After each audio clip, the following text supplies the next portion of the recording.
the last presenter said that you wouldn't learn a lot from his presentation, and it's not going to go better this one. Especially if you have been in PNC 3 years ago, because I've already presented a part of it. So what I was interested in too was to try to develop an assessment framework for a methodology under development. So if you look at many papers in this conference and in ISED or design conferences, there are a lot of persons developing a lot of methods and a lot of methodologies. And most of the time it seems that people are looking mainly to how effective the method will be. So how effective the method will be in attaining the goal, the purpose of the method. But there are many other criteria that can make a method successful, and that's a little bit what I've tried to synthesize. So actually the full title of the presentation is Evaluation of a method supporting integration of product development into product development using an assessment framework. But I'm really focusing on the assessment framework and using the integration method as an example. I already spoke about the first motivation, so most of the time my personal impression is that most of the time when people present new methods or methodology, it's mainly focusing on effectiveness. But there are other characteristics that might be important, and if you were there yesterday when Professor Iris Gressler spoke about the further development of a V model, she said that she wanted for the guideline to be only 10 pages because otherwise nobody would read it. So the method might be very good, but if nobody reads it, you don't have any use of the method. So easy to learn, easy to communicate. You have actually a lot of characteristics that you, if you develop a method, might want to take into account. Another aspect is also that it can be a little bit late to try to assess these characteristics once you're finished with your method. So once you have developed your method and say, okay, now let's see if it works. It's a little bit late if it doesn't, so it would be good to have a framework to use during the development of a method, not on the end. And I said what I've done is a synthesis. That means I'm not the first speaking about that, but notice that there are a lot of these characteristics of assessments are kind of scarce and scattered in the literature, so I try to systematize it. So that's the overall motivation, and for this specific publication, for this TNCA conference, I had already 2 years ago made the first version of this framework, and I tested with the first methodology. And there was room, of course, for improvements. That's what I did, and I wanted to test with another method. So again, if you listen to the second presentation on yesterday about system theory and classification, right now I'm just testing, so I'm just trying to see if the framework is something to continue with. It's a little bit too early to try to falsify it. Then it's I've tried for a methodology, and now I'm trying for a method. I just expect the difference. It's not a big difference. And that's the method. I call it the IPPDM.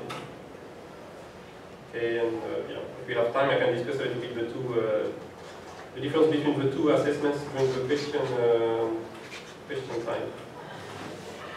So methodology can be defined as a process model with a set of activities and related methods and tools. And the method is one of part of the methodology, and is coupled to one of the activities of the methodology. And the tool is assisting user in performing the activities. So you have a difference between the method and methodology, but if you look a little bit more detail into a method, it's actually often also a set of, consists also of a process and a set of activities. So basically the big differences between the methodology and the method is more kind of in terms of scope, more than in terms of nature. It's my my understanding of it. So it shouldn't be necessary to make a big difference between methodologies and method. Finally, before we really start, the inspiration and the origin of this framework is coming from Walid Ben-Ahmed, that worked when actually I was looking at the IPPDM. He developed engineering model assessment framework, and that was the start of this on assessment. So you have also a lot of information from this paper. So the framework.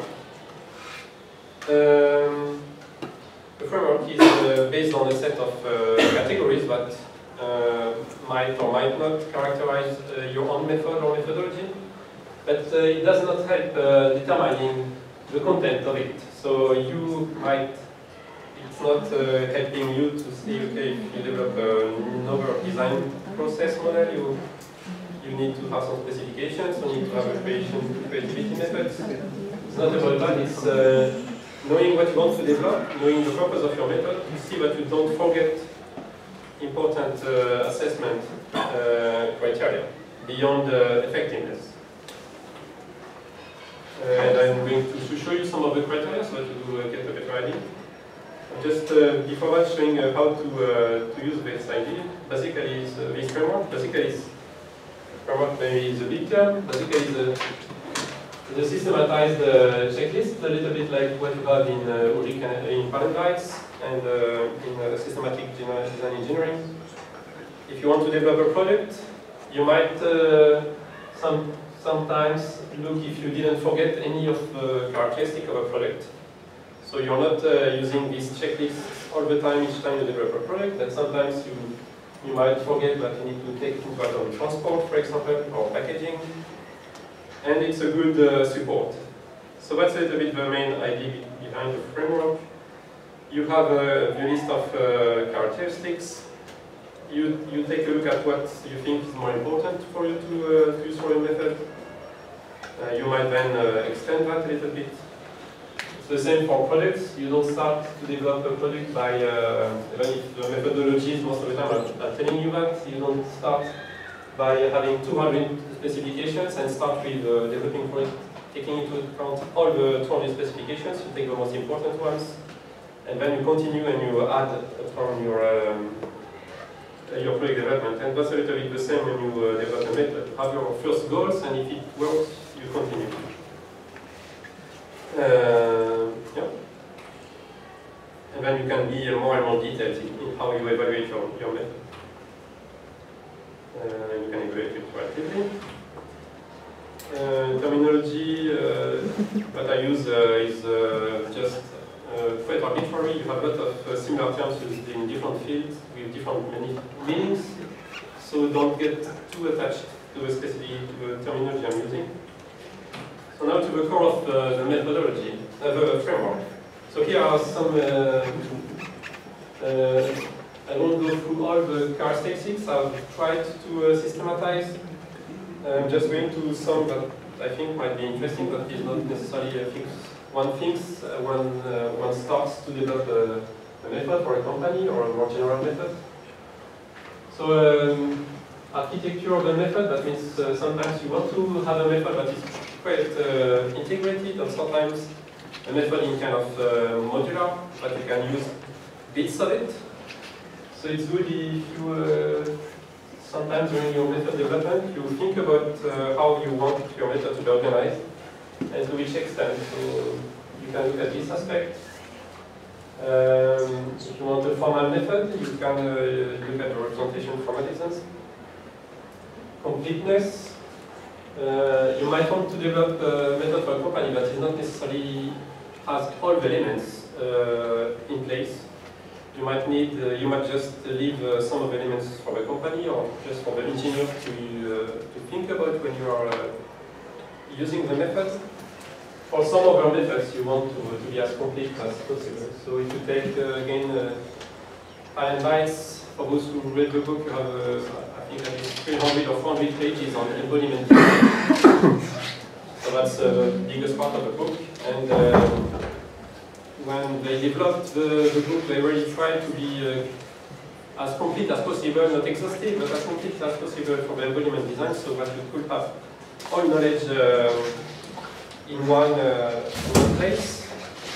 And if you look more at recent books on engineering design, it's no longer the case. Nobody tries to be exhaustive.